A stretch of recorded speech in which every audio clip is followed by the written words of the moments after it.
Assalamualaikum warahmatullahi wabarakatuh. Bismillahirrahmanirrahim. Nahmaduka ya ghafuru ya syakuru ma shalli wa sallim wa barik ala sayyidina Maulana Muhammadin wa ala alihi washabihi asma'in nama ba'du.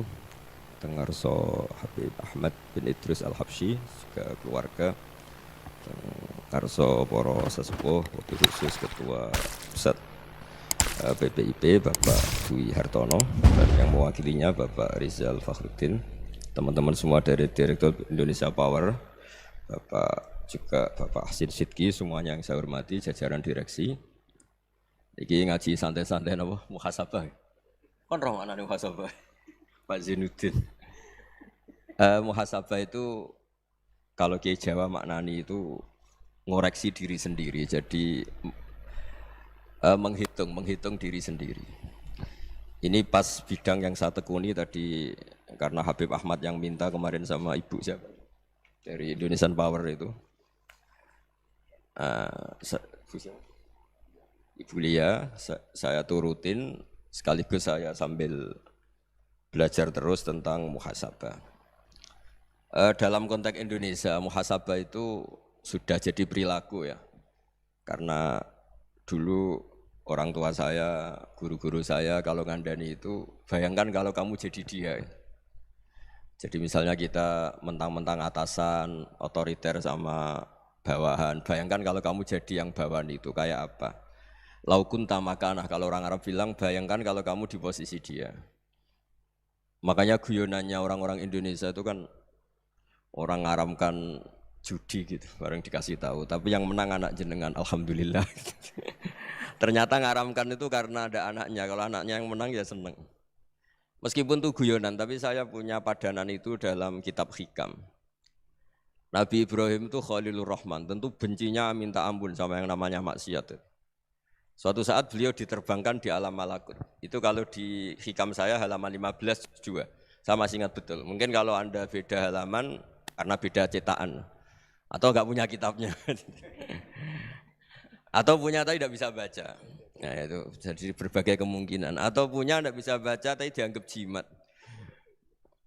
Atau digo pencitraan. Banyak itu kaji-kaji tidak bisa baca kitab tapi di ruang tamunya kitabnya besar-besar.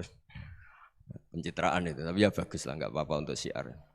Setelah diterbangkan di alam malakut, diperlihatkan sama Allah. Ada orang pezina, ada orang syaribul khomri, ada orang mabuk, ada orang macam-macam. Allah tanya sama Nabi Ibrahim, bagaimana pendapat kamu Ibrahim tentang mereka yang maksiat? Kata Nabi Ibrahim, ya Allah habisi saja mereka, mereka hidup di bumi engkau, makan rezeki engkau, kemudian mereka tidak taat sama engkau. Singkat cerita di fase itu, saya ulang lagi di fase itu, Allah nurutin.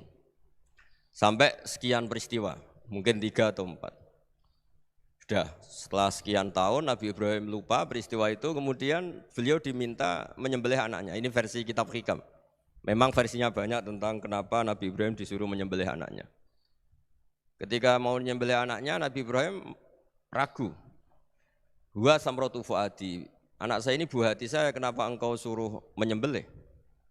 Terus kata Allah, apa kamu tidak ingat ketika kamu saya angkat di alam malakut, kemudian kamu usul bunuh-bunuh, saya tidak mempertimbangkan usul Anda, tapi kenapa sekarang saya merintahkan kamu mikir? Gitu. Terus, ya karena ini anak saya ya Allah. Terus kata Allah, rumang samu wong bukan mata ini gak gawean kau sing gawe kowe enak wae usul mata ini. Jadi sebenarnya saya yang bikin, kemudian Anda enak aja usul membunuh. Semenjak itu Nabi Ibrahim itu di eranya itu asfaqun nas, orang paling sayang sama manusia. Karena kadang kita keras itu ya kebetulan itu tidak anak kita, tidak keluarga kita. Cara orang Jawa itu kan gitu ya, kalau ada perempuan terus macak yang macam-macam pakai sepeda motor cowok terus wah itu luput suwuk, semoga-moga gini. Tapi setelah dikasih tahu, niku ponakane jenengan, semoga-moga selamat. Jadi jangan-jangan kemarin ahli ma'asi itu kebetulan itu tidak keluarga kita. Kalau keluarga kita yang pernah salah pada kita, semangat kita mintakan maaf. Jangan-jangan kita didikte hukum sosial gitu.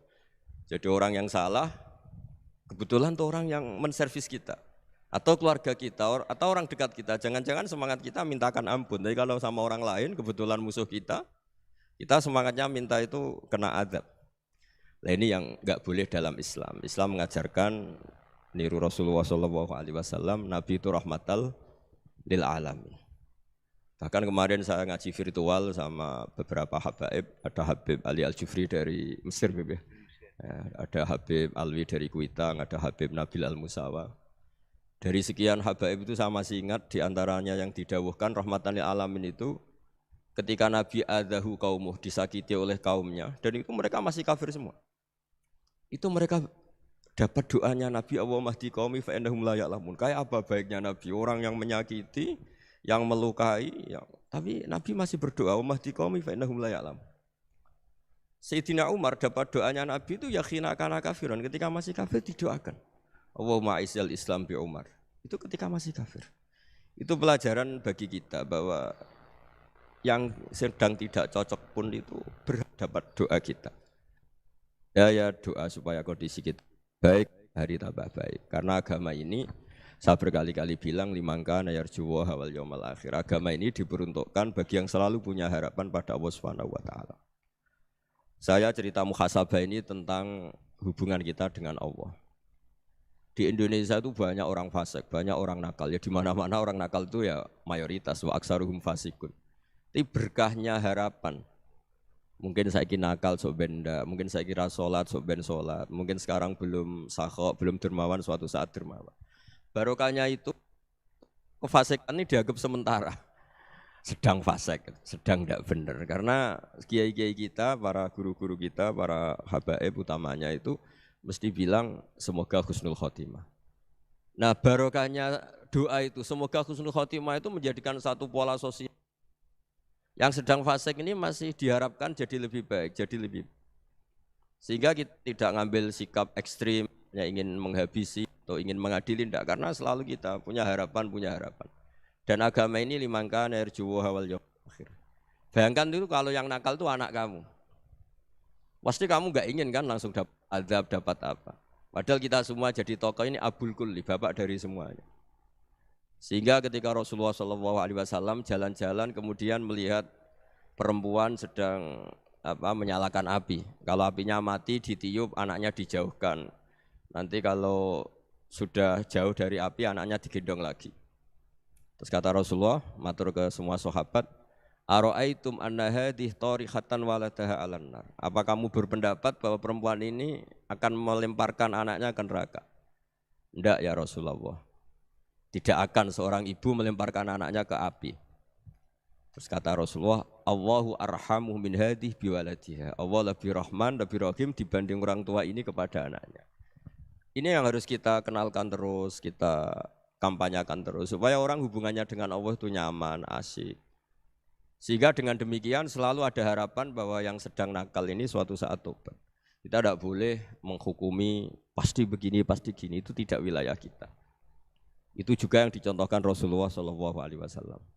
Secara lahir Nabi itu enggak berkenan sama Wahsy, karena Wahsy itu salahnya salah fatal karena membunuh ahabban nasi ila Rasulillah, yaitu membunuh Sayyid Hamzah. Jadi ketika Wahsy tobat, Nabi itu nerima tobatnya. Dan ketika beliau dengan basariyahnya enggak siap ketemu Wahsy karena harus ingat Sayyid Hamzah, basariyahnya diturutin. Oke, kamu iman, saya turutin, tapi jangan sering ketemu saya. Karena kalau ketemu kamu, saya masih ingat sama paman saya, Sayyid Hamzah. Kita bisa ngelola seperti itu. Kita tidak cocok sama orang, bagaimanapun mereka umat Rasulullah SAW, kita tetap mencintai mereka. Misalnya kalau beda agama, mereka sama-sama orang Indonesia, kita mencintai mereka atas nama warga Indonesia. Tapi kalau misalnya potongannya ora cocok, beda kultur, bawaannya itu mangkelno cara Jawa, ya bisa diilmoni, jangan ketemu. Wong sudah tidak cocok, ingin ketemu nyari solusi. Roh ini tok seneng itu kan ya repot itu. Ya sudah kalau nggak mati cocok ya jangan sering ketemu. Dan itu kita bisa memanage seperti itu tuh bisa. Saya berkali-kali cerita tentang Imam Syafi'i. Kalau dikasih tahu ya Imam Aba Abdillah, panggilannya Imam Syafi'i, tetangga Anda ini ternyata banyak yang nggak senang Anda. Jawabnya beliau senang. Ya bagus kalau nggak senang saya, ndak utang saya katanya. Jadi gara-gara sampean seneng aku ngatur aku ini kan. Dan mungkin sampean ra seneng kan ya enak. Jadi hidup itu dianggap happy. Kalau seneng ya teman silaturahim, kalau nggak seneng ya nggak bakal utang gitu. Baru kayak seneng itu nggak ganggu. Gitu. Jadi dulu itu orang bisa ngelola seneng tidak seneng itu bisa. Karena ada kearifan hubungan dengan Allah Subhanahu wa taala. Hidupnya selesai karena masyghul bi dzikrillah, mereka sibuk dengan Allah. Makanya kata ulama-ulama tasawuf, kamu jangan melihat manusia perilakunya, tapi kamu juga harus ingat yang gerakkan semua itu Allah Subhanahu wa taala. Dengan demikian kita faroh, kita senang. Makanya Nabi kalau ngutus Anas bin Malik kemudian enggak kesampaian yang diinginkan karena Anas main, ketika garwa-garwani Nabi agak tersinggung, Nabi andaikan Allah menghendaki yang saya inginkan kesampaian, pasti itu kesampaian. Jadi dianggap kegagalan Anas enggak manggil yang dituju Nabi itu ya kersane Allah, ya enteng saja. Sayyidina Ali lebih parah lagi yang dialamin. Itu dalam beliau kalau dipanggil tuh enggak cepat-cepat ke sana. Ketika ditanya, "Kenapa kamu tak panggil enggak cepat ke saya?" "Amin tu ukubatak." Karena aku tahu engkau orang baik. Orang baik itu pemaaf. Jadi makanya orang-orang soleh dulu itu bodoni itu. Makanya sekarang kalau ada orang bodoni itu mesti bidik orang soleh. Karena kalau orang-orang soleh itu kakean husnudzon akhirnya sering dibodonin. Abdullah bin Umar itu masyhur itu. Kalau ada budaknya sering sholat, sergap sholat itu dimerdekakan. Akhirnya enggak sholat pun pura-pura sholat. Akhirnya juga dimerdekakan. Ketika ditanya, kenapa engkau merdekakan? Padahal mereka sholatnya menipu engkau, kata pembisik-pembisik itu. Man khoda'ana lillah in khoda'na lah. Dia nipu atas nama Allah, berarti saat tertipu juga atas nama Allah. Enggak masalah dong, semuanya demi Allah Subhanahu wa ta'ala. Jadi ketika kita ketemu mensifati Allah Ta'ala itu ghafir, Allah pemaaf. Jangan kamu enggak fair untuk diri kamu nyifati Allah ghafir, pada orang lain Allah kamu sifati syadidul iqab. Jadi Allah kamu atur, kayak MC tadi ngatur saya. Jadi Allah itu apa? Kalau pada saya ghafir, kalau pada musuh saya syadidul iqab. Itu enggak fair. Kalau Anda punya harapan kepada Allah karena Allah Rahman Rahim, Allah ghafir, sebenarnya Allah pada musuh kita ya bisa saja Allah ghafir, bisa saja Allah Rahman Rahim. Sehingga kita melihat orang lain yang kita tidak cocok itu ya enteng saja. Itu min ummati Rasulillah sing tanaluhu syafa'atuh, tanaluhu sa'atu rahmati, tanaluhu fair. Jangan dengan kita kayak mesti dapat rahmat, jangan orang lain kayak Allah pasti syadidul iqab. Itu tidak boleh. Sehingga ketika ada orang Badui, singkat cerita orang Badui ini kencing di masjid, semua sahabat membentak dia. Yang enggak bentak hanya Nabi tok. Saking mangkalnya orang ini karena semua sahabat bentak kecuali Nabi. Setelah dibenarin Nabi, terus Nabi nyuruh Sobbu ali dhanuban min ma'in. Setelah disucikan masjid itu, dia berdoa keras sekali. Allahumma arhamni wa Muhammadan wa la tarham ma'ana ahadan. Ya Allah, yang berhak dapat rahmatmu hanya saya dan Nabi Muhammad, yang lainnya jangan. Karena yang lainnya tuh jengkelin, gitu aja saya salah dimarah-marahin gitu. Jadi kalau kamu doa terbatas ya kayak orang Bedui ini, kayak orang Arabi. Apa kata Nabi? Laqad tahajjarta wasi'an. Allah yang rahmatnya luas menjadi kamu sempitkan. Karena kamu mau atur Allah hanya Rahman pada Indonesian Power, pada NU, pada kita yang orang lain enggak perlu dapat. Itu kan kasihan Islam karena Islam terus enggak dimiliki semua orang. Allah enggak dimiliki semua orang, Rasulullah enggak dimiliki semua orang karena dipek NU, dipek ormas tertentu, dipek enggak boleh seperti itu. Enggak boleh takhasyar tawasian kata Nabi, enggak boleh mempersempit zat yang rahmatnya itu luas. Ini semoga etika ini kita pakai di Indonesia. Yang sedang fase kita harapkan lebih baik. Yang sedang enggak dapat hidayah kita doakan dapat apa? Hidayah. Masyhur kan, makanya tadi saya mohon sama Habib Ali supaya Habib Ahmad supaya tetap mahalul qiyam, tabaruk sama Habib Ali. Di antara doa-doa di Simtud Duror masyhur itu antuqa bilal mudhniba minnah bil ghufran wal musi'ah bil ihsan. Jadi harapannya para habaib, para orang-orang baik dulu ya semoga yang dosa itu dimaafkan, yang sedang salah dibuka, bikin lebih baik. Nabi itu tugasnya juga gitu. Wastaghfir li dzambika walil mu'minina wal mu'minat. Nabi itu tugasnya juga memintakan ampun yang sedang salah. Nah, ini cobalah jadi etika kita, muhasabah kita. Jadi muhasabah itu cara berpikir kita set, kita pikir ulang. Ternyata semangatnya seorang nabi itu wastaghfir li dzambika walil mu'minun. Semangatnya itu memintakan ampun. Orang ahli tafsir tahu semua kalau Nabi itu tidak mungkin dosa. Jadi itu khitabun Nabi wa urida bihi ummatu, itu khitab Nabi, tapi yang dimaksud itu umatnya karena Nabi tidak akan mengalami dzambun, tidak akan mengalami dosa. Sekarang enggak, kadang-kadang kita ini kalau orang lain salah itu semangat. Kalau di perusahaan ada teman salah, apalagi pimpinan salah itu seneng. Barokahnya salah bisa ganti kan gitu.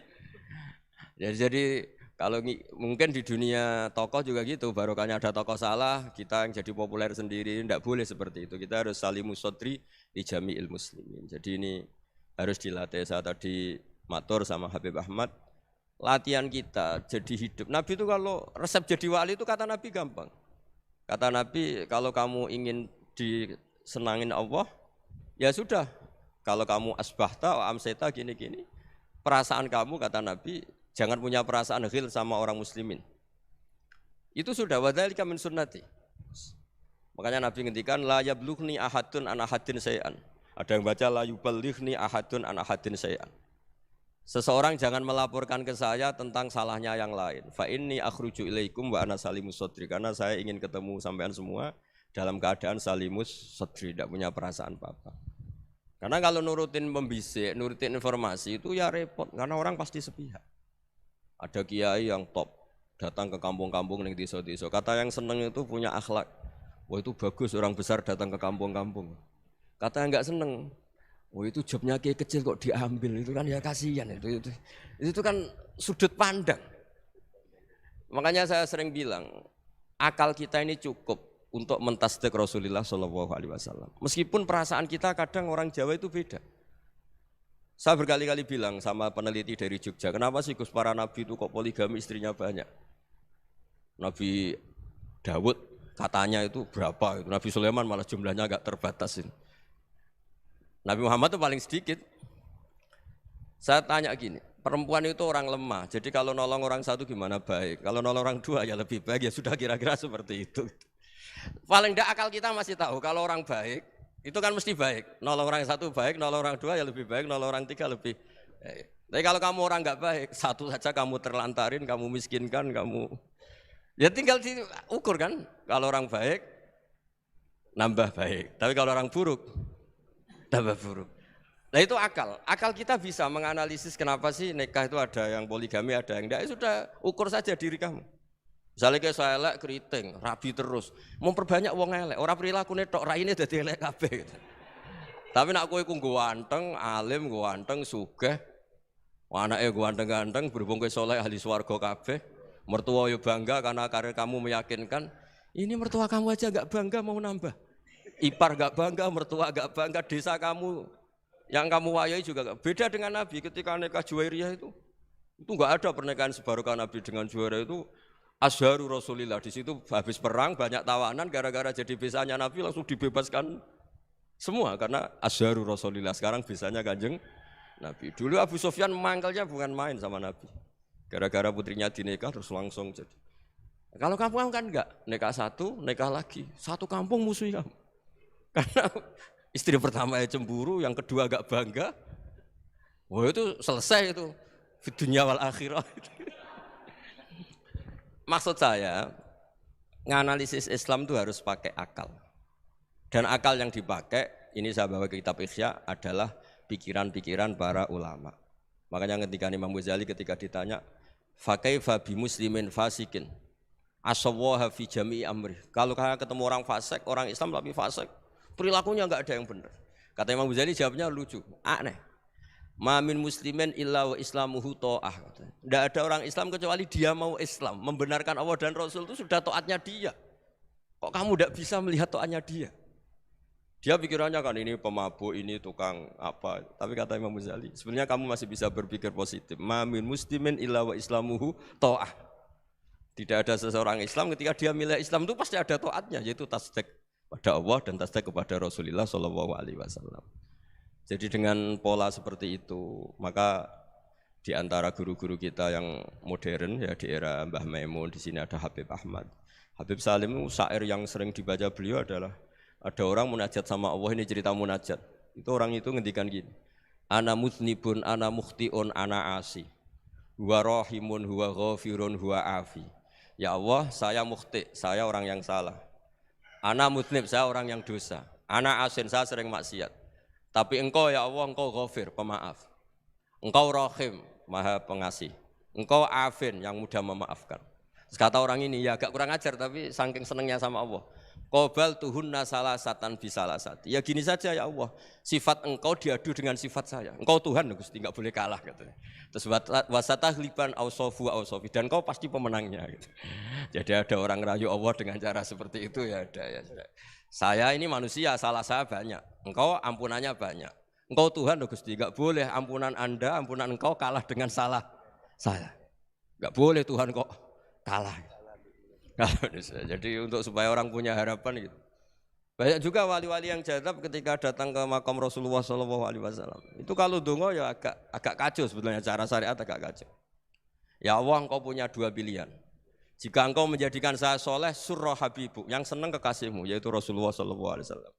Tapi jika engkau menjadikan saya fasik, surah adubu, yang senang itu setan. Monggo jenengan mau menyenangkan kekasih jenengan, mau menyenangkan musuh jenengan, monggo. Jenengan bebas kok memilih. Mestinya Allah ya senang menyenangkan kekasihnya. Jadi ya, intinya Allah dipaksa untuk menjadikan dia orang soleh gitu. Jadi kayak kemarin itu Pak Bu siapa yang kesini itu, yang sama jenengan kuliah kesini itu sama Habib Ahmad. Saya pertama enggak mau, lama-lama Habib Ahmad. Ini gimana Gus? Orang taunya saya dekat jenengan, kalau enggak kasil saya waduh. Ini kayak doanya wali yang tadi. Enggak punya pilihan, enggak ada pilihan ini. Jadi saya mohon muhasabah itu dimulai cara berpikir. Makanya di sini sebetulnya teks ini supaya dapat barokahnya Ihya, ini kitab yang disenangi para habaib, para ulama. Sebetulnya teks di muhasabah itu redaksinya gini ya, yang lengkap. Hasibu anfusakum qabla an tuhasabu wazinuha qabla an tuzanu wa tahayya'u lil ardil akbar. Jadi ada kata wazinu, jadi ukur. Perilaku Anda ini diukur, ditakar. Misalnya kita sebagai suami kan ya punya hal-hal yang kita tidak ideal. Cara wong Jawa mesti pesek. Cara rezeki ya pas-pasan. Dan kita juga kalau makanya enggak boleh tanya istri begini, apa saya cinta pertama Anda? Pasti Anda kecewa. Orang jadi istri hanya korban terakhir gitu. Sudah. Karena orang kalau ngelamar kemana-mana enggak jadi, yang jadi istri itu pasti korban terakhir itu. Jarang istri pilihan pertama, jarang. Ayo semua yang nikah. Rata-rata itu pilihan Anda pertama Pak, dari sekian ditolak di mana-mana terus. Ya perempuan terakhir. Kamu juga korban terakhir gitu. Itu wali-wali dulu kalau ngandani kita itu sederhana. Antal ini masyhur diceritakan Habib Zain bin Semit dalam kitab Al-Manhajus Sawi. Anta lam tajid min nafsika kullama turid. Fa kaifa turidu min ghairika kullama turid. Kamu yang ingin ideal saja kamu tidak menemukan pada diri kamu untuk menjadi ideal. Kamu kan ingin ganteng, ingin punya uang banyak, ingin perilaku Anda sempurna. Anda saja yang punya keinginan tidak bisa mewujudkan keinginan Anda sendiri. Fa kaifa turidu min ghairika ma turid. Jadi anta lam tajid min nafsika kullama turid. Fa kaifa turidu min ghairika kullama turid. Kamu yang punya keinginan saja. Misalnya saya ingin punya uang banyak, perilaku saya selalu benar, enggak pernah salah. Loh, saya yang ingin saja dengan diri saya enggak bisa untuk benar terus. Kok kamu berharap orang lain selalu benar? Jadi anta lam tajid ya sama. Kalau kamu menuntut istri kamu itu ramah, neriman, apa kamu neriman sama wajah istri Anda gitu? Engko yo pola ning dindi jajaki sana jajaki sini kamu sendiri ndak kona apa. Jadi itu nasihat yang luar biasa. Anta lam tajid min nafsika kullama turid, fa kaifa turidu min ghairika kullama turid. Kamu mau menghormati semua orang, ndak mau kan? Kemudian Anda berharap semua orang menghormati kamu. Kamu tidak ingin kan orang lain semua menghujat kamu. Sementara kamu enak aja menghujat orang lain. Makanya Rasulullah SAW itu luar biasa ketika bikin kaidah sosial. Apa la yu'minu ahadukum hatta yuhibba li akhihi ma yuhibbu li nafsi. Jadi kalau ukuran iman itu sederhana. Kalau sesuatu itu baik, nyaman bagi Anda ya bayangkan itu pada teman Anda. Misalnya Anda bangun tidur sudah acak-acakan, enggak punya uang, utang jatuh tempo, kan enggak ingin ketemu orang. Ya kamu jangan bertamu ke jenis ini karena dengan kamu yang alami juga gak siap ketemu orang. Makanya ada Habib Alim itu dilapuri sama seseorang. Beb, dulu teman saya itu ketika saya kaya itu sering main ke saya. Setelah saya miskin, mereka tidak main ke saya. Kata Habib itu bagus, sunnaul begitu itu bagus. Coba kalau kamu dulu kaya, teman kamu main kan kamu gaya. Di rumah ada makanan, bisa hormat tamu. Setelah kamu miskin jadi buruh manol di pasar atau buruh bikin boto, teman kamu datang, malu enggak kamu? Mendingan enggak datang gitu. Akhirnya baru, oh ya alhamdulillah kalau gitu. Loh ya kan dulu teman kita datang, kita ada Alphard, istri cantik, rumah bagus. Lah kita miskin, buruhnya orang pas dibentak-bentak, teman kamu udah datang. Milih datang kamu enggak kalau setelah kamu jatuh? Enggak kan? Jadi barokahnya ilmu itu terus. Ya, tapi kadang-kadang orang tuh, wah setelah saya miskin teman-teman tidak kasih ke sini. Ya kalau kamu sudah jatuh teman-teman kamu ke situ jadi tontonan. Ya mulai sekarang cara berpikir itu dirubah. Dulu yang namanya kiai itu kalau diundang orang itu ya agak-agak senang. Semenjak saya itu agak rubah. Mengundang kiai, ngatur kiai itu tak haram-haramkan ya ada lumayan lah sekarang itu sudah mulai agak beretika. Dulu itu ngundang tuh tanggalnya ditentukan, jamnya ditentukan, enggak mikir apa kiai saat itu nganggur, enggak. Punya wadifah, enggak. Dia milih tanggal yang dia nganggur, enggak mikir pas itu kiainya nganggur apa, enggak. Ya saya hanya cerita aja, kamu tersinggung ya monggo, boten nggih monggo itu kan. Jadi saya mohonlah supaya tadi saya juga matur ke Habib Ahmad, jadi untuk orang merasa ikut sunnah Rasul itu gampang sekali kata Sayyid Muhammad. Dulu Nabi berpakaian ala daerahnya. Kalau mikot ya pakai mikotu baladi. Karena Nabi orang Madinah dan beliau berdomisili di Madinah ya misalnya mikotnya dari Bir Ali misalnya. Tapi kalau Anda orang kawasan Tanim mau umrah ya dari Tanim. Misalnya kawasan Jirona ya dari Jirona. Artinya apa? Kamu ngambil mikot karena Nabi mikot misalnya dari Bir Ali. Bukan berarti kamu harus seperti Nabi di Bir Ali, kamu orang Mekah, misalnya kamu orang Tanim, orang dia harus dari mikotu apa? Baladi. Sama, makanya di fikih-fikih itu kalau tahnik anak, Nabi orang Arab, halawiyatnya kurma ya kurma. Kalau orang Jawa sedegan, semua podo-podo. Ya, podo-podo manis. Jadi ini tabaruk sama Sayyid Muhammad, ini ada murid beliau, Habib Ahmad, saya baca. Supaya orang itu merasa ikut Nabi itu gampang sekali. Ini saya baca ya di halaman tadi, disaksikan Habib Ahmad 433 di kitab apa begini? Manhajus Salaf fi Fahmin Nusus. Itu kata Sayyid Muhammad wa kanat sunnatu Rasulillah annahu yat'amu ma yajiduhu fi ardi wa yalbasu ma yajidu wa yarkabu ma yajidu mimma abahu wa ta'ala. Faman istamala ma yajiduhu fi ardi fa huwa al-muttabi' lis-sunnah. Kama annahu hajjal baita min madinati. Faman hajjal baita min madinati nafsi fa huwa al-muttabi' lis-sunnah wa illam takun hadhil madinatu tilka. Jadi intinya misalnya Nabi dulu itu ngasih sodakoh kepada fakir miskin ya pakai dinar, dirham. Ya kalau orang misalnya sodakoh pakai rupiah ya sudah ikut sunnah Nabi. Jangan, lu Nabi pakai dinar loh, kamu kok pakai rupiah. Dulu dinarnya Nabi udah ada tulisannya Bank Indonesia, kamu kok ada tulisannya Bank. Ya udah ada seperti itu. Ya jadi misalnya Nabi sodakoh pakai tamar atau pakai al-aqid, ya kita pakai beras, pakai apa. Supaya orang tuh bahwa Rasulullah itu milik kafatal linnas, milik semuanya. Sehingga merasa ikut sunnah Nabi itu ya semuanya. Makanya dulu Mbah Mun kalau motivasi saya supaya bombong, kalau orang Jawa bilang bombong. Wong Jawa mesti ono wong alim. Beliau menyontohkan mas itu Mbah Fadol, Senori, Mbah Ihsan Jambes. Itu bisa ngarang-ngarang kitab luar biasa, padahal beliau bukan orang Arab. Imam Sibawai itu orang Persia, Imam Ghazali orang Tus itu juga ikut Persia. Kata Mbah Mun, wong sing ora Arab lah mesti untuk jatah alim kata beliau. Karena Nabi itu diutus kafatal linnas. Nanti kalau orang yang alim itu Arab tok berarti tidak ada perwakilan dari Afrika, dari Asia Tenggara, dari mana-mana. Makanya karena Nabi statusnya itu kafatal linnas. Jadi kita harus bangga sebagai Muslim, sebagai orang Indonesia karena misalnya Wali Kutub dulu terkenalnya hanya ada di Yaman, di mana. Ternyata pernah ada juga di Indonesia dan seperti Habib Abu Bakar Segaf Gresik. Jadi ya artinya kan tetap orang Indonesia meskipun beliau dzurriyyah Rasul kan ya sudah orang apa? Orang Indonesia. Dzurriyyahnya Habib Ali Simtuduror sekarang di Solo. Jadi Indonesia juga dapat alawin banyak dari Sadatinal Alawin juga banyak. Jadi saya mohon barokahnya ngaji seperti ini melihat orang lain tuh gampang. Bayangkan tuh kalau anak kamu. Makanya Nabi nanti kalau nggak percaya lihat di Hikam nomor 15 di kitab saya itu. Di situ dijelaskan oleh Hikam, jangan-jangan semangat Anda pada orang yang maksiat, pada orang yang keliru supaya dihukum itu karena kebetulan itu udah anak Anda, itu udah keluarga Anda. Coba kalau itu keluarga Anda. Makanya kalau saya guyonan di Jogja itu ada pembantu mecahkan piring terus dimarahi majikannya, saya mesti guyon gitu, pasti itu pembantunya tidak cantik. Kok bisa Gus? Andekan cantik dan kamu senang mecahno piring satu, piring 1000 ora iso ngamuk. Ternyata ngamuknya itu karena mecahkan piring apa karena plus tidak cantik? Coba jawab para lelaki ini. Kamu marah sama orang maksiat tuh karena maksiat karena plus itu udah anak Anda. Bayangkan kalau itu anak Anda. Itu hebatnya Rasulullah SAW. Karena kita yang salah pun kadung umatnya, Nabi tetap ngasih fasilitas syafaati li ahlil kabair min ummati. Kayak apa baiknya Nabi? Tidak ikut maksiat tapi ikut fasilitasi ngasih syafaat.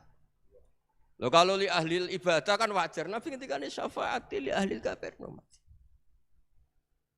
Ya karena tadi logika yang dibangun Rasulullah itu logika yang luar biasa. Kita semangat orang lain kena hukuman itu karena kita tidak punya ra'fah, tidak punya rahmah.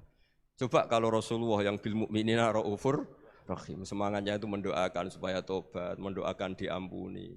Dan itu juga yang diperintahkan oleh Allah Subhanahu wa taala, wastaghfir li dzambika walil mu'minina wal mu'minat. Ya semoga barokahnya ngaji ini, barokahnya Habib Ahmad, barokahnya Maulid Simtud Duror, barokahnya semua kitab madaih tibak berjanji semuanya, barokahnya Ikhya, barokahnya Said Muhammad, barokahnya guru kita semua, Mbah Maimun, bapak saya.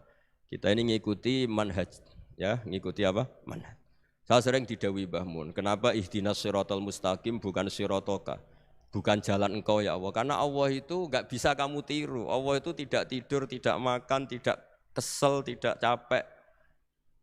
Yang bisa ditiru itu siratal ladzina an'amta alaihim. Yang bisa ditiru manusia ya niru manusia. Karena Allah itu tidak bisa ditiru. Makanya ihdinas siratal mustaqim siratal ladzina. Dan niru siapa? Niru guru-guru kita. Termasuk niru cara pandang. Jadi misalnya ada orang awam di rumah itu hanya delok reng, delok tikus liwat, itu kan kayak nganggur. Kok ora tahajud malah main delok reng.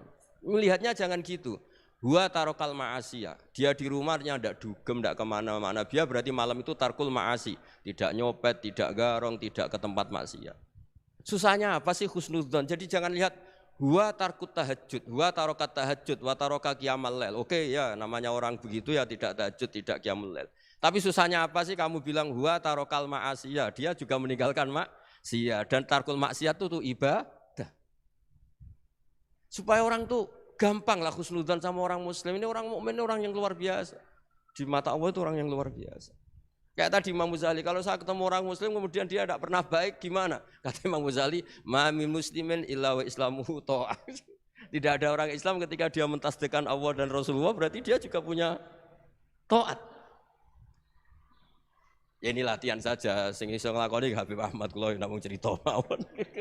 Kula cerita secara akademik, saya punya kitab, saya baca dan alhamdulillah kita paham barokahnya para guru dan supaya terbiasalah sebaik-baiknya ibadah husnudzon billah wa husnudzon bil mu'minin. Soal tidak cocok ya diilmoni tadi ya, namanya enggak cocok ya jangan sering ketemu. Seperti Rasulullah SAW, beliau karena sangat mencintai Said Hamzah, ketemu orang yang pernah begitu sama Said Hamzah, ya beliau secara basyariah tidak siap. Tapi beliau secara cara bahasa sekarang, secara profesional, kalau beliau seorang nabi dan harus menerima tobatnya siapapun ya diterima. Saya meskipun dengan A, B gak cocok karena dia begini-begini sama saya, tapi saya ingat dia sholat, dia baca sholawat, dia mencintai Rasulullah. Ya kita hormat. Ya soal tidak cocok ya di manage tadi ya. Zuruhiban tasdid huban, kalau tidak pati cocok ya jangan sering ketemu, bawaannya enak nanti. jadi ya semuanya itu diilmoni lah.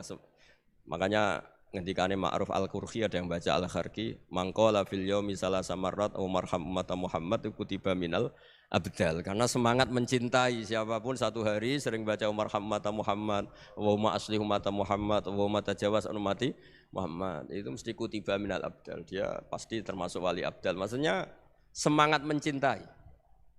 Ya dilatih lah. Misalnya Indonesia Power atau PLN, andai kan tidak ada PLN itu kayak apa? Orang nggak bisa ngaji, tidak bisa aktivitas. Ya barokahnya ada PLN, barokahnya jasanya. Kita sadar, tidak semua kebaikan kita ini memenuhi keinginan orang banyak. Orang banyak ingin listrik, ingin saluran apa, dan itu kadang yang mewujudkan orang lain atau kelompok lain. Ya karena itu manfaat ke orang lain ya kita doakan. Karena khairun nas anfa'uhum linnas. Sehingga kita terbiasalah ngakui orang lain. Seperti semangatnya Rasulullah SAW, semuanya itu didoakan, semuanya diinginkan kebaikannya. Bahkan Nabi gak putus asa sampai di akhirat. Ketika Nabi lain sudah putus asa karena sudah akhirat, sampai dimintai syafaat semuanya bilang nafsi, nafsi. Karena merasa semuanya gak punya nyali di depan Allah, karena ini sudah akhirat, sudah finish. Tapi apa Rasulullah? Analah. Ya sudah, saya sanggup mensyafaati kalian. Terus kata Nabi, fa'atiyal arsya. Saya mendatangi aras fa akhiru lahu sajidan, saya sujud wa ahmaduhu bima hamida allamani rabbi. Kemudian saya tetap muji Allah dengan pujian yang terus menerus. Padahal sudah di akhirat sudah finish, Nabi dimintai syafaat masih sanggup. Karena Nabi tahu, akhirat tidak bisa mendikte Allah, tidak bisa. Allah terus bilang, ya Allah ini akhirat loh, engkau sudah tidak boleh mensyafaat, tidak bisa. Allah tidak bisa diganggu akhirat, Allah tidak boleh dibatalkan rahmannya oleh akhirat. Allah tetap Rahman Rahim abadal abad. Dan Nabi tahu itu. Makanya kata para ulama, fa Muhammadun Ahmadu min ghairihi. Jadi Nabi Muhammad namanya dua, yang terkenal. Sebetulnya banyak yang terkenal dua, Muhammad sama Ahmad. Ketika Nabi punya nyali memuji Allah di akhirat atau sudah di akhirat, itu fa Muhammadun Ahmadu min ghairihi. Ketika Nabi lain sudah tidak punya nyali muji Allah karena sudah akhirat, Nabi Muhammad tetap berani muji Allah di saat seperti itu. Makanya Ahmadu di situ kata ulama itu af'al tafdil, fa Muhammadun Ahmadu min ghairihi. Kanjeng Nabi lebih memuji Allah di saat yang Nabi lain sudah tidak punya nyali untuk muji Allah di saat itu. Makanya kata Nabi fa akhiru lahu sajidan wa ahmadhu bimahamidah allamaniha rabbi. Akhirnya setelah lama gitu terus Allah ngendikan ya Muhammad irfa' ra'sak wasal tu'tah wasfa' tusyaffa. Sudah Muhammad, angkat kepala kamu minta apa saat rutin, dan kalau kamu ingin mensyafaati umatmu saya beri hak napa? Syafaat. Nah, semoga semangat itu juga menjadikan kita munajat bahwa rahmat Allah tidak terbatas, harapan juga tidak terbatas. Mungkin yang sedang nakal ya kita katakan sedang, jangan terus kamu pastikan wah ini mesti suul khotimah, mesti tidak orang baik. Tidak, agama ini liman kana yarjuwa wal yaumal akhir, selalu bagi yang punya harapan. Ya, mugi-mugi dapat barokah semua. Matur dengan kata wassalamualaikum warahmatullahi wabarakatuh.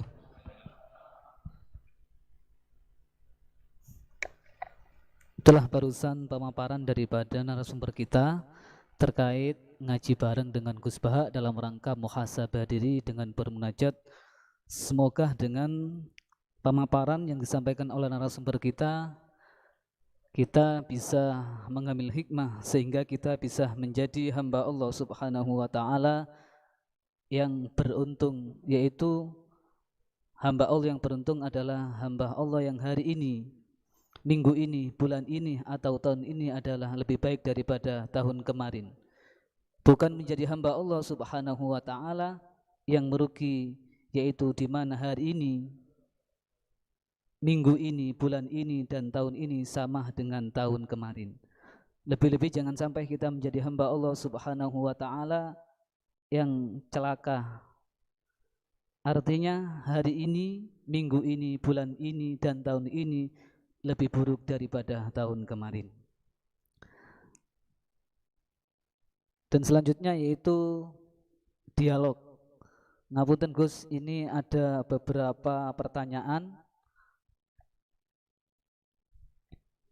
Nggih.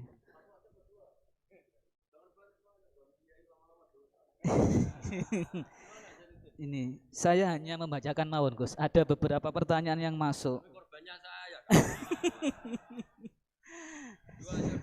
Dua sudah kebanyakan.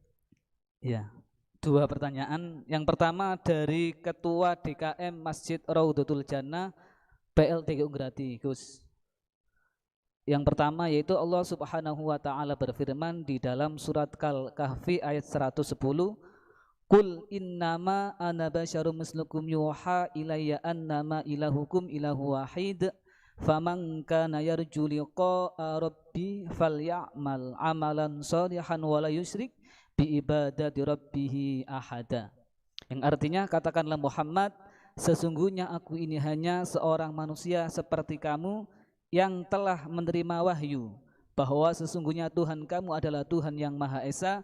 Maka barang siapa mengharap pertemuan dengan Tuhannya, maka hendaklah ia mengerjakan kebajikan dan janganlah dia menyekutukan dengan sesuatu pun dalam beribadah kepada Tuhannya.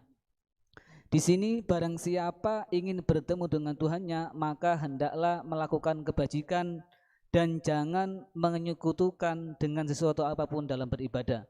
Yang dimaksud di sini bertemu dengan Tuhan itu seperti apa? Yang kedua, melakukan amal kebajikan itu seperti apa? Jangan menyentuhkan Tuhan dalam beribadah itu seperti apa? Nggih, niku Gus. Satu pertanyaan Gus. Satu pertanyaan ada 3 kategori. Ngapunten Gus. Bismillahirrahmanirrahim. Pertanyaan itu bagus sekali karena hal yang sama dialami Rasulullah SAW. Jadi ketika Nabi ngendikan man ahabba liqa Allah ahabba Allahu liqa'ah. Wa man kariha liqa Allah kariha Allahu liqa'ah. Jadi terus sahabat tanya, bagaimana itu ya Rasulullah? Wa kulluna yakrahul mauta katanya. Siapa yang senang ketemu Allah, wah senang ketemu dia. Siapa yang enggak senang ketemu Allah, wah juga enggak suka ketemu dia. Dan sahabat ya sahabat ya manusia ya zaman itu ya iskal ya, tapi semua kita ini enggak siap mati. Jadi kalau ketemu Allah itu pikirannya orang itu ya mati. Nah, yang tanya enggak siap juga kan kalau mati. Terus Nabi memberi penjelasan, tidak ada orang muslim, orang mukmin kecuali sebelum mati itu yang calon ahli surga itu diperlihatkan surganya.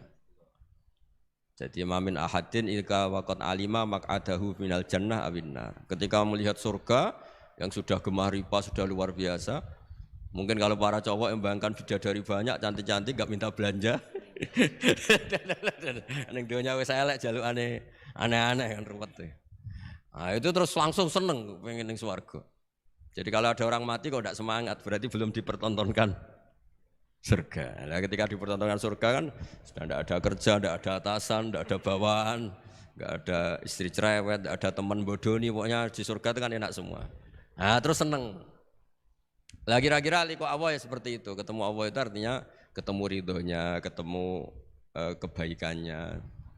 Itu resep pertama tentu tidak boleh syirik. Syirik itu menganggap ada kekuatan lain setara dengan kekuatan Allah. Jadi kalau orang tawasul sama nabi, sama wali, sama habaib itu tidak syirik, itu kan tetap Allah itu punya kekuasaan mutlak. Kita ini butuh orang dekat.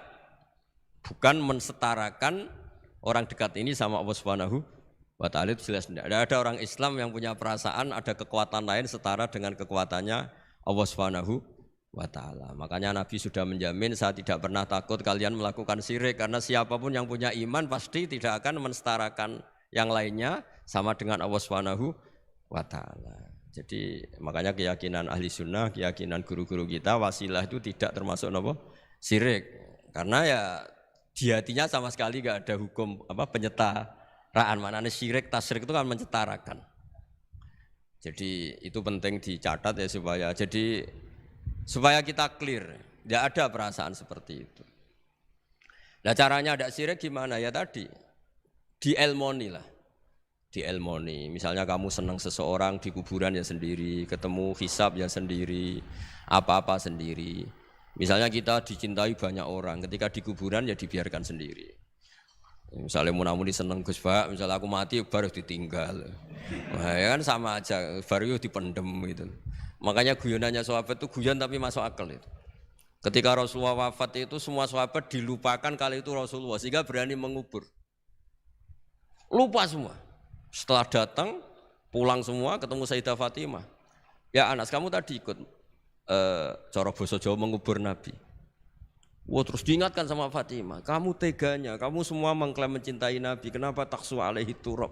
Kenapa kamu menguburkan dengan tanah? Itu semua sahabat nangis semua. Cek teganya kita mencintai kemudian kita yang mengubur. Tapi sama Allah sama itu dilupakan semua. Kalau enggak dilupakan enggak ada yang berani ngubur. Ya jadi saya ulang lagi ya, jadi mencintai Allah itu gampang kok, karena Allah baik, reputasinya baik. Makanya masyhur kan Nabi Dawud didawi Allah, Habibni ila ibadi. Itu dicerita di kitab Ihya, di kitab Syauqin. Saya cintakan ke hamba-hambaku. Wa kaifa uhabbibuka ila ibadik. Bagaimana saya mencintakan engkau pada hamba-hambaku? Dawe Allah di hadis qudsi itu, kenalkan uskurni bil hasanil jamil. Ya, kamu cerita saya tentang yang baik-baik saya kan. Dikasih bumi. Misalnya saya sendiri kalau bayangkan itu gampang.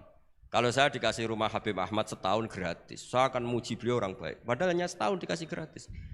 Kita dikasih bumi Allah itu sampai kita mati, oksigen sampai kita mati, tanpa bayar. Padahal kalau kita di rumah sakit oksigen 3 hari aja sudah nguras. Ya contoh yang gampang-gampang saja. Gara-gara ada syukur kan tomak kamu, bayangkan nikmat tuh ya punya Alphard, istri 4 neriman semua, rukun semua. Terus yang 3 digonta ganti ya gelem semua. Lah gara-gara kaya itu ya yang masalah.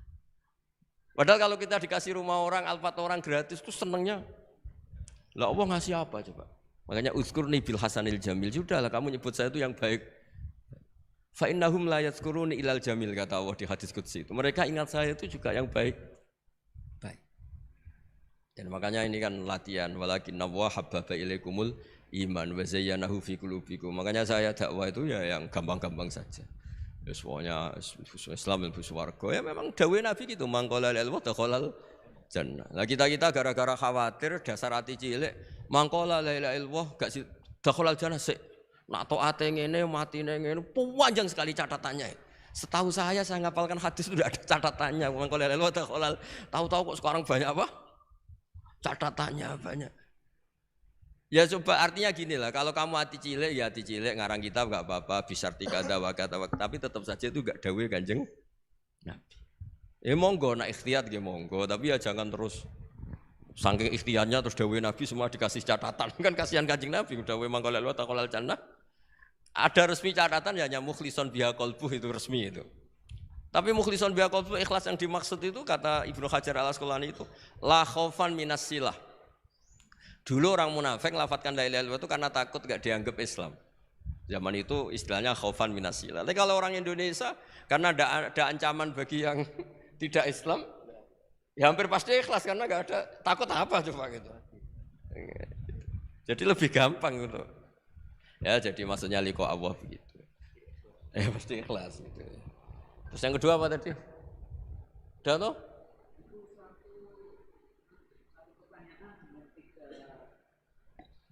Oh, udah itu sudah 2 pertanyaan dari 1 orang, kamu gimana gak profesional?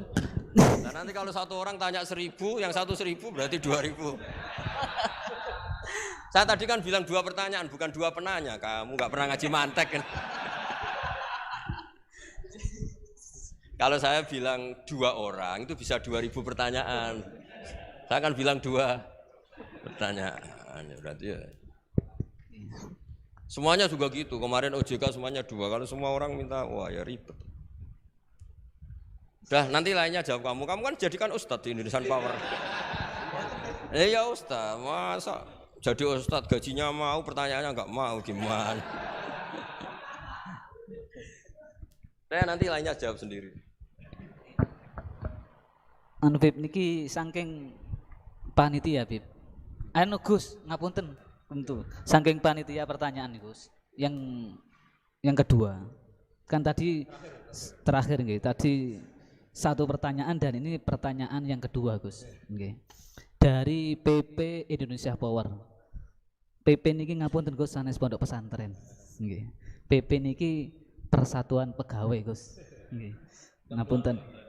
Sanes pulang pergi.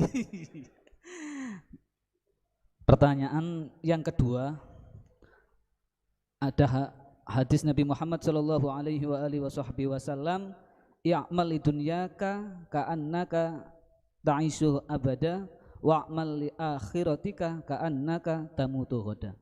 Yang artinya, bekerjalah untuk duniamu seakan-akan engkau akan hidup selamanya. Dan bekerjalah untuk akhiratmu seakan-akan engkau akan mati besok pagi. Nah karena kita di PP Persatuan Pegawai adalah kaum-kaum pekerja, supaya kita termasuk dalam hadis tersebut itu bagaimana? Matur nuwun Gus. Oh begini ya, bismillahirrahmanirrahim itu kalau makna yang benar menurut hampir semua ulama itu begini. Jadi karena dunia itu longgar ya, longgar itu tidak mendesak. Jadi karena kata isu abadan artinya itu kalau urusan duniawi kalau enggak berhasil sekarang ya bisa berhasil besok. Jadi itu justru menunjukkan urusan dunia itu kalau enggak bisa besok ya besoknya besok. Kalau enggak bisa ya besoknya besok karena masih ada apa? Hidup. Tapi kalau urusan akhirat bayangkan kalau kamu itu besok mati. Makanya Nabi ngendikan sholli sholatam wadi'in, kamu sholat kayak sholatnya orang yang mau pamitan. Jadi intinya kalau mau urusan dunia seakan-akan itu kamu hidup selamanya, makanya kalau nggak hasil sekarang ya besok. Ya kayak anak-anak muda itu, sekarang ditolak besok semoga diterima, kalau ditolak terus ya ganti lain sampai yang dinikah itu yang paling terakhir. Tapi kalau urusan akhirat tidak bisa, bayangkan kalau kamu besok itu mati. Nah soal yang di PP itu, yang di pegawai apa? Persatuan Pegawai. Kalau kerja itu yang serius itu bukan karena hadis itu. Di antara yang dicintai Allah, kalau kamu punya pekerjaan, Allah suka ayut kinahu, orang itu profesional gitu. Allah itu suka kalau ada orang nekuni pekerjaan, kemudian dia itkon, dia profi. Misalnya saya ini kan kata orang banyak dikiaikan, dan saya dianggap alim misalnya, harus profesional. Khasnya orang alim itu ngikuti orang alim sebelumnya. Makanya saya baca kitabnya Sayyid Muhammad, baca kitabnya Mbah Mun. Khasnya orang ahli sunnah itu mencintai habaib, mencintai ulama, mencintai fuqara masakin. Sebisa kita lakukan. Itu namanya profesional. Jangan dikatakan orang alim kemudian dia ngomong pendapatnya sendiri. Itu tidak benar. Berarti kamu menjual pendapat kamu pada umat. Kalau dikatakan orang alim itu ya bahasa kasarnya ya menterkenalkan pendapat Allah dan Rasul, lalu boleh dibahasakan menterkenalkan hukumnya Allah dan Rasul. Caranya apa ya? Qaulul ulama. Qaulul ulama itu apa ya? Di kitab-kitab kayak Ihya, kayak kitabnya Sayyid Muhammad. Itu namanya profesional. Makanya saya ngaji di mana-mana pakai kitab. Orang percaya kita karena dianggap orang alim. Orang alim hanya orang tahu pendapatnya ulama-ulama dulu. Lah kalau kamu ngomong pendapat kamu sendiri, namanya kamu tidak menterkenalkan ulama-ulama dulu, menterkenalkan pendapat Anda sendiri. Nah itu namanya profesional, ada itkon. Itu Allah suka kalau kamu menekuni misalnya Indonesian Power, misalnya bagian PL itu, ya nekuni. Tenaga uap mana yang positif untuk negara ini. Yang jangka panjang, yang terbarukan teknologi apa, yang teknologi fosil misalnya mulai harus dihentikan karena agak. Ya monggo itu pokoknya apa saja yang menjadikan baik lihadil ummah itu baik. Itkon. Allah itu suka kalau ada hambanya menekuni satu pekerjaan, terus kemudian diperbaiki terus. Ya seperti saya sudah kecelok kiai, ya masih belajar terus supaya umat ini dapat ilmunya ulama-ulama dulu. Jangan mentang-mentang wong desa ya bodoni yo ngantil. Mulai kulon mulai cilik nganti lahir nganti tua. Niku anggere ana wong sunat diceritani Nabi Ibrahim sunat umur 80 tahun nganggo kapak. Anggere ana wong mati ayate kullu nafsin dha'iqatul. Wah, anggere wong kawin wa min ayati itu enggak ada perkembangan. Saya itu kadang ya Allah, pepe wong desa jadi enggak dinaikkan ilmunya. Karena kiainya mesti gitu, wis kandhani ngene wis nganten. Enggak ada perkembangan. Nah itu menurut saya Bu ya kasihan lah umat ini, umatnya Nabi itu diajak irtiqo lah, diajak naik lah. Makanya saya di mana-mana itu ngaji bawa kitab. Itu namanya itqanul amal. Mereka percaya saya karena saya dianggap tahu pendapat ulama dulu, ya kitab itu saya baca, tak terkenalkan. Ya barokahnya tadi. Jika kita tahu cara pandang ulama dulu, ternyata enak betul melihat umat. Habib, saya ini setelah miskin teman-teman saya tidak kesini, padahal zaman kaya teman-teman kesini. Dia itu komplain, tapi setelah dijelaskan Habib tadi, malah bagus dong. Setelah kamu miskin buruh orang, terus teman-teman kamu datang, betapa malunya kamu. Dulu majikan, sekarang jadi buruhnya orang. Alhamdulillah kalau gitu. Kan terus gampang, jadi enak kabeh gitu. Lu coba kamu dulu kaya, semua orang hormat, bareng miskin jadi kerja manual di pasar, terus teman-teman kamu tetap datang. Milih datang apa enggak? Ya, jadi ngeluh seperti itu dihentikan mulai sekarang juga. Ternyata masalah ada. Nah itu barokahnya ngaji, kalau tidak ngaji kamu. Ya seperti Imam Syafi'i itu. Man ahsana ilaika faqad qayyadaka, man asa ilaika faqad atlaqaka. Kalau ada orang berburuk sangka sama kamu, jelek sama kamu itu bagus, merdekakan kamu. Kamu gak akan dipinjemin mobil, gak akan diutangi, gak akan diundang. Wah enak lah, semua dibikin enak aja. Sudah barokah. Udah ketemu, sudah enak. Udah. Makanya seneng kamu ke saya pas-pasan aja biar enggak ngundang lagi. Ya intinya itu dikelola yang baik. Kalau pas baik ya teman silaturahim, teman berjuang gitu. Kalau pas enggak baik ya berarti enggak ganggu, ya sudah. Kul kullu min indillah, sudah. Ya sudah wiridanya layak dibil hasanati illa anta wa la yazabu bisayati illa anta. Jadi hubungan dengan Allah itu ya segampang itu. Nggih, mohon ngoten nggih. Nggih, monggo.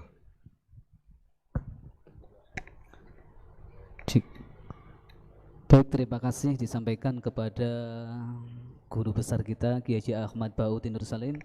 Karena pertanyaannya dibatasi hanya 2 pertanyaan, meskipun ada beberapa pertanyaan yang masuk dan menarik,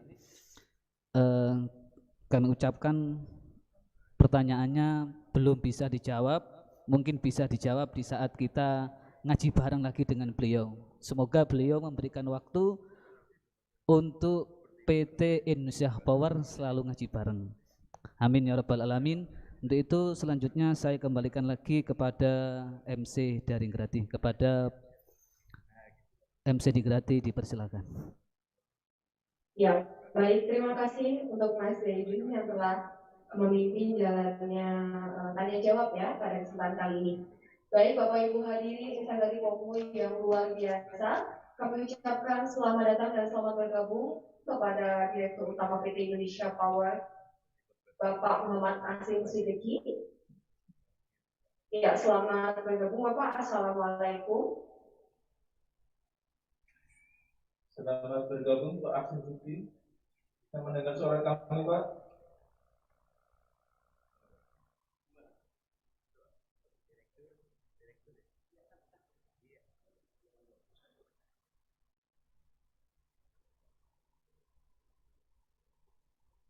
Ini belum ini enggak ada orangnya.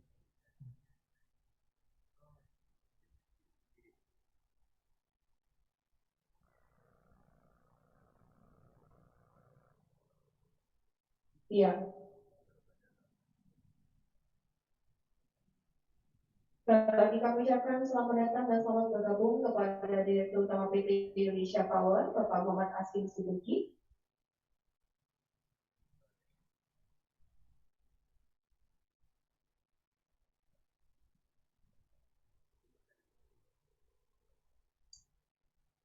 Ya, sebelum kita menyambut ini ya kedatangan dari Direktur Utama PT Indonesia Power Bapak Muhammad Asim Siddiqui, setelah kita dengarkan tadi tausiah dari Gus Baha, semoga mendapat ini ya keberkahan barokah buat PT Indonesia Power dan menjadikan ilmu yang manfaat. Jadi banyak hal-hal yang dapat kita ambil hikmah dari tausiah beliau. Minimal kita dalam bekerja jangan hanya memikirkan duniawi. Faktor-faktor rohani tetap harus kita penuhi, menjadikan barokah bagi tempat kerja kita.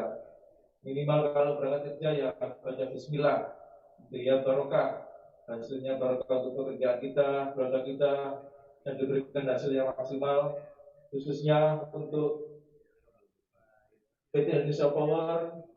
Tadi disampaikan bahwa PPIP di sini bukan PP pondok pesantren ya, tapi persatuan pegawai. Jadi kita di sini merupakan satu kesatuan PPIP dan PT Indonesia Power yang selalu sinergi untuk mengawal keberlangsungan dari perusahaan kita menghadapi era yang globalisasi dengan energi baru terbarukan demi keberlangsungan dari PT Indonesia Power.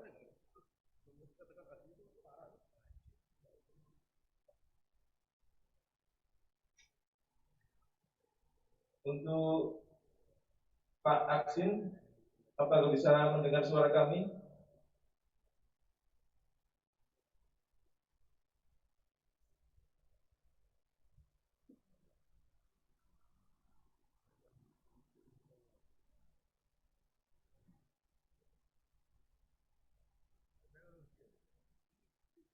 Ya baik, sambil menunggu kita sama-sama berharap ya Mas Heri ya, semoga untuk kedepannya kita masih bisa melaksanakan kegiatan-kegiatan seperti ini yang pasti juga ditunggu oleh rekan-rekan semua untuk kembali merefresh ya, merefresh semangat kita untuk beribadah dan juga pastinya bekerja.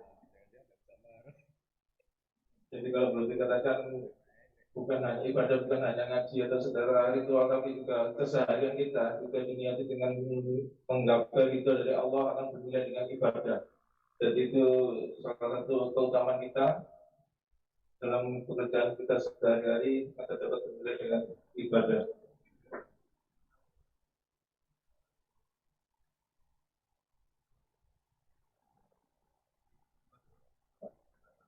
Baik, mungkin dari Direktur Utama PT Indonesia Power masih dalam kegiatan. Baik Bapak dan Ibu hadirin yang berbahagia dan juga dimuliakan oleh Allah Subhanahu wa taala. Untuk selanjutnya mari sama-sama kita berdoa yang pada kesempatan kali ini akan dipimpin langsung oleh Habib Ahmad bin Petrus Al-Habsyi. Kepada Habib kami persilakan.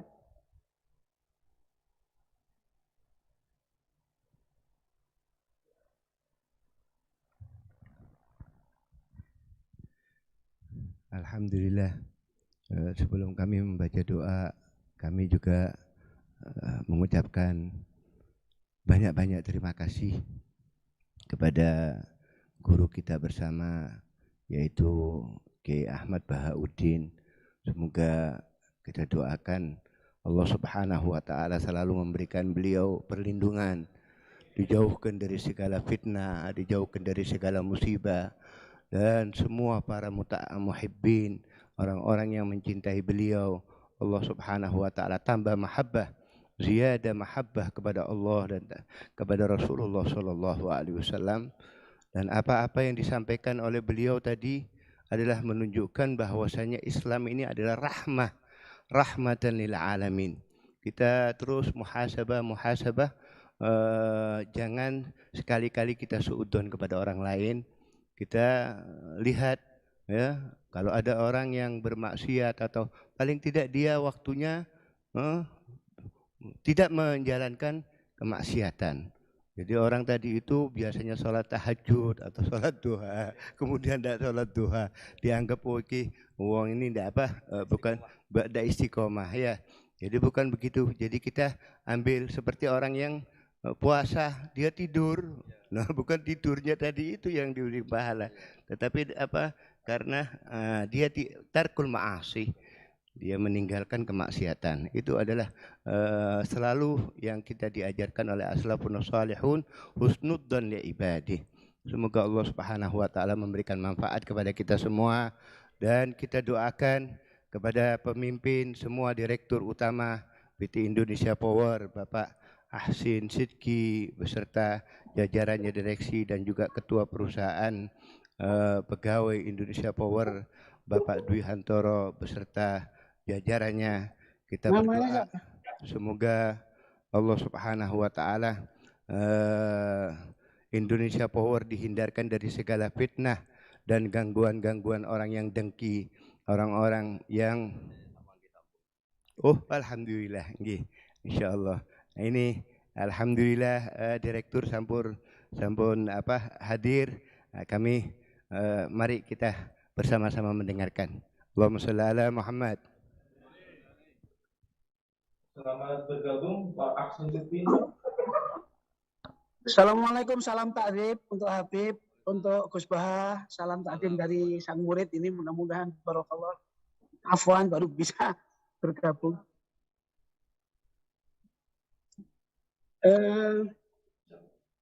Yang kami hormati Bapak Habib Ahmad Idrus Al-Habsyi, Bapak Kiai Haji Ahmad Bahauddin Nur Salim.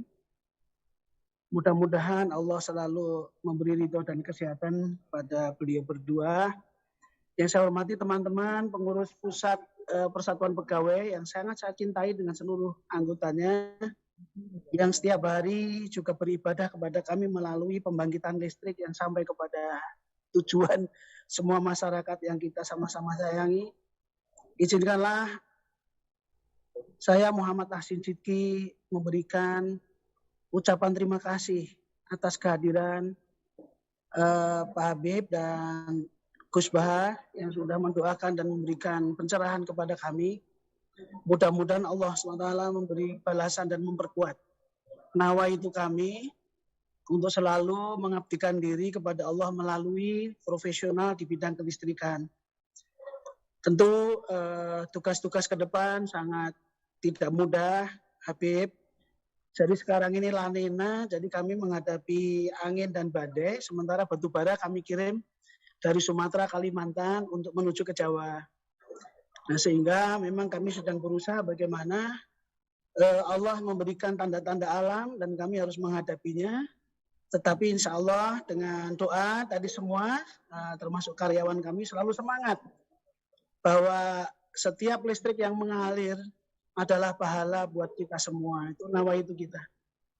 Kemudian Pak Habib dan Pak Kiai Haji Ahmad Bahauddin Nur Salim, setiap hari tentu akan ada perubahan. Perusahaan kita pun juga silih berganti pimpinannya. Barusan saja ada direktur keuangan diganti dengan yang baru. Begitu pula hidup. Kami ingin hanya mendapatkan manfaat hidup yang pendek ini, bisa mendapatkan hidayah, mendapatkan barokah. Sehingga hari ini sungguh sejuk bagi kami mendapatkan dukungan, mendapatkan guru-guru yang membersamai kami, sehingga yang namanya lillahi ta'ala itu betul-betul semakin kuat. Karena belajar ikhlas itu tidak mudah, Pak Yai, Pak Ustadz, Pak Habib. Tetapi dengan waktu yang pendek ini, sungguh saya merasa malu, sungguh saya juga sekaligus belum banyak melakukan banyak hal sebagaimana yang dilakukan dakwah Pak Yai semua ini kepada seluruh masyarakat. Tapi titiplah listrik yang kami produksi ini menjadi barokah, menjadi wasilah agar kami menjadi lebih baik, lebih kuat dalam memegang amanah, sekaligus juga lebih setia kepada ajaran-ajaran Allah dan Rasul-Nya, dan kepada NKRI yang telah memberikan kepada kita banyak kebaikan dan sumber energi yang akhirnya kita bisa olah dan menjadi manfaat kepada masyarakat. Saya kira demikian saja ucapan terima kasih kami semua, dan terakhir mohon maaf kalau ada kekurangan-kekurangan dalam acara ini. Kepada Ketua Persatuan Pegawai, sekali lagi mari kita tetap bangkit, menjaga kedaulatan energi, juga menjaga kedaulatan bangsa. Menjaga cahaya listrik sama dengan menjaga hati semua masyarakat, dan menjaga semua kebaikan yang bisa ditimbulkan dari nur ini, dari cahaya yang sebenarnya milik Allah semata, hanya kita yang menyalurkannya. Demikian, yang dhaif tentu saja bermohon maaf. Mudah-mudahan Pak Yai, Pak Ustadz, Pak Habib menjadi selalu membersamai kami meskipun nggak ketemu lagi, tapi doanya Pak Yai, Pak Ustadz kepada kami. Demikian, wabillahi wal hidayah wal inayah. Wassalamualaikum warahmatullahi wabarakatuh.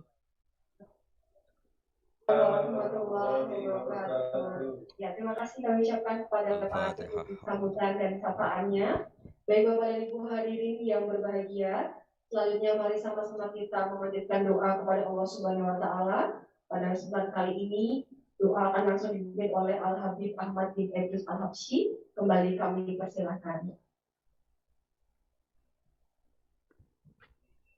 Bismillahirrahmanirrahim. Nahmaduka ya ghafur ya syakur wa salli wa sallim barik ala sayyidina Muhammad sallallahu alaihi wasallam. Wa maj'alna ya wa aminin mutmainin alladziina la khaufun 'alaihim wa lahum yahzanun. Wa ja'alna ya mimman ayyatana wa li nurika wa li ilahi kalimatikal 'ulya. Waj'al baldatana hadza ya baldatan ya aminah mutmainnah ya Allah la hala fiha wa la khaufa ya Allah. Aminin mutmainin alladzina la khaufun 'alaihim wa lahum yahzanun. Bi barakati ya Allah rasulika habibika Muhammad sallallahu alaihi wasallam. Rabbana atina fid dunya hasanah fil akhirati hasanah wa qina adzabannar. Sallallahu ala sayyidina Muhammad wa ala alihi wa barakatuh. Subhana rabbika rabbil izzati amma yasifun wa salamun alhamdulillahi rabbil alamin. Alhamdulillahi rabbil alamin. Bismillahirrahmanirrahim. Alhamdulillah wassalatu wassalamu ala Rasulillah wa ala alihi washabihi. Allahumma shalli ala Muhammad miftah babi rahmatillah adil ma fi ilmillah. Salatu wassalamu daimaini bidawami mulkillah wa ala alihi washabihi. Allahumma shalli ala Muhammadin salatan tawfiru biha adh-dhunub wa tuslihu biha al-qulub wa tantaliqu biha al-usub wa talinu biha as-su'ub wa ala alihi washabihi wa man ilayhi mansub. Allahumma ya Allah irhamna wal muslimin wa afina wal muslimin wa qina wa iyyahum syarra masaibid dunya wad din. Allahumma aslihna wa aslih man fi salahi salahul islam المسلمين ولا تهلكنا يا رب وأهلك من في هلاك صالح الإسلام المسلمين.